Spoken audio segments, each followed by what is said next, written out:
पाहताय जेबीर TV news. बातमीत सत्यता हीच आमची ओळख।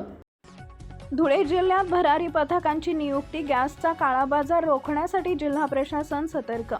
जागतिक परिस्थितीचा परिणाम इंधन पुरवठ्यावरही होत असून त्याचा परिणाम LPG गॅसच्या उपलब्धतेवर दिसून येत आहे। सध्या गॅस सिलेंडर मिळवण्यासाठी नागरिकांना सुमारे 25 दिवसांची प्रतीक्षा करावी लागत असल्याची माहिती समोर येते। या पार्श्वभूमीवर गॅसचा काळाबाजार रोखण्यासाठी धुळे जिल्हा प्रशासनाने विशेष भरारी पथकांची नियुक्ती केली आहे। प्रशासनाच्या माहितीनुसार सध्या व्यावसायिक गॅस सिलेंडरचा पुरवठा पूर्णपणे बंद करण्यात आला असून उपलब्ध गॅसचा पुरवठा प्राधान्याने घरगुती ग्राहकांना दिला जात आहे। या परिस्थितीचा गैरफायदा घेत काही ठिकाणी काळाबाजार होऊ नये यासाठी जिल्हा प्रशासनाने कठोर पावलं उचलली आहेत। जिल्ह्यात गॅस वितरणावर बारकाईने लक्ष ठेवण्यासाठी भरारी पथकं तयार करण्यात आली असून ही पथके विविध ठिकाणी अचानक तपासणी करणार आहेत। गॅस सिलेंडरचा साठा, वितरण प्रक्रिया तसेच संभाव्य गैरप्रकारांवर लक्ष ठेवून कारवाई करणार येणार असल्याचं प्रशासनाने स्पष्ट केलंय।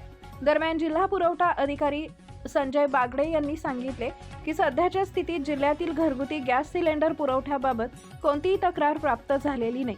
सर्वसामान्य नागरिकांना गॅसचा पुरवठा सुरळीत सुरू असून नागरिकांनी अफवांवर विश्वास ठेवू नये असं आवाहनही त्यांनी केलंय। गॅसच्या संभाव्य टंचाईच्या पार्श्वभूमीवर प्रशासनाने घेतलेल्या या उपाययोजनांमुळे काळाबाजार रोखण्यास मदत होईल आणि नागरिकांना नियमानुसार गॅस उपलब्ध होईल असा विश्वास व्यक्त केला जातोय। मुख्य संपादक जतीन बोरसे। नमस्कार, मी संजय बागडे, जिल्हा पुरवठा अधिकारी धुळे। जागतिक युद्ध परिस्थितीच्या पार्श्वभूमीवर धुळे जिल्ह्यामध्ये ग्राहकांना घरगुती गॅसचा सिलेंडरचा जो काही पुरवठा आहे तो नियमित होण्याच्या दृष्टीने जिल्हा प्रशासनाने पावले उचललेली आहेत। यामध्ये जे काही कंपन्यांचे सेल्स ऑफिसर आहेत त्यांची बैठक आज आपण घेतो आहोत। त्यांना सूचना आपण देणार आहोत की कोणत्याही ग्राहकाला 25 दिवसानंतर म्हणजे आधीचं जे सिलेंडर घेतलं त्याच्यानंतर 25 दिवसानंतर नोंदणी करता येणार। तसेच तालुका स्तरावर गॅसचा पुरवठा सिलेंडर वाहतूक व्यवस्थित होणे, त्यावर पुरवठा सुरळीत होणे आणि कुठलाही काळा बाजार होऊ नये, ब्लॅकमेलिंग होऊ नये यासाठी आम्ही भरारी पथक नेमतोय। तहसीलदारांच्या अध्यक्षतेखाली तहसीलदार, पुरवठा निरीक्षक, वजन व मापन निरीक्षक आणि संबंधित पोलीस उपनिरीक्षक यांच्या सदस्याने आम्ही एक समिती नेमली आहे। ही समिती संपूर्ण गॅस एजन्सीची तपासणी करणार आहे।